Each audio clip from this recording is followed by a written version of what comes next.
Manikganj police constable পদে নিয়োগের চূড়ান্ত ফলাফল প্রকাশিত হয়েছে। শুক্রবার রাত 11টায় মানিকগঞ্জ পুলিশ লাইন মিলনায়তনে 41 জনের তালিকা ও অপেক্ষমান তালিকায় 4 জনের নাম ঘোষণা করে পুলিশ সুপার মোহাম্মদ বশির আহমেদ। সর্বশেষ 139 জনের মাঝে চূড়ান্ত ফলাফলে 41 জনের মধ্যে 36 জন পুরুষ ও 5 জন নারী উত্তীর্ণ হয়েছে। এ বিষয়ে পুলিশ সুপার বশির আহমেদ ফলাফল ঘোষণা অনুষ্ঠানে বলেন, সবাই খুব ভালো পরীক্ষা দিয়েছে। যারা এবার মেধা তালিকায় উত্তীর্ণ হয়নি তারা আগামীবার আবার চেষ্টা করবে। যারা উত্তীর্ণ হয়েছে তাদের স্বাস্থ্য পরীক্ষা শেষে নিয়োগ দেওয়া হবে। আজকে ভাইবা দিয়েছে 139 জন, আমরা সেখান থেকে 41 জনকে চূড়ান্তভাবে নির্বাচিত করেছি।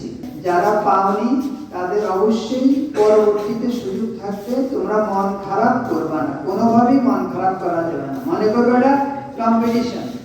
তোমরা খেলায় যেরকম অংশগ্রহণ করো, হার জিত আছে না, হার জিত আছে, এটা থাকবে। কাজেই এটাই মনে রাখতে হবে আমাদের, যে আমরা ঠিক আছে, আমি এই পরীক্ষা খারাপ করছি, হয় নাই, পরবর্তীতে হবে, অন্য জায়গায় হবে, অন্য কিছুতে হবে।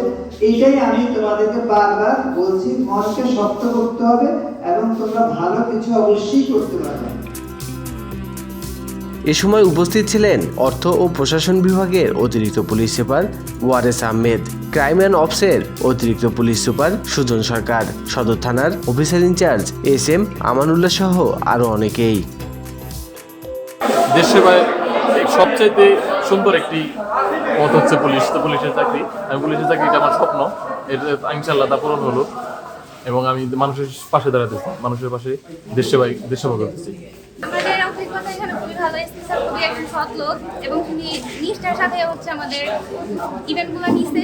প্রথমত স্বপ্ন ছিল, দ্বিতীয়ত ফ্যামিলিগত কারণ কিছু, আর মানুষের স্বপ্নই থাকে বাংলাদেশ ডিফেন্সে জব করা। আমার স্বপ্ন ছিল ডিফেন্সে জব করবো, তো এর জন্য আর কি। এটা সম্পূর্ণ ভুল ধারণা। আমি তো নিজে এখানে নিয়োগ পাইলে দেখলাম এখানে তো একটা টাকা পয়সা লাগে না। পুলিশে এসেছি, খুবই ভালো লাগছে, উত্তীর্ণ হতে পেরেছি।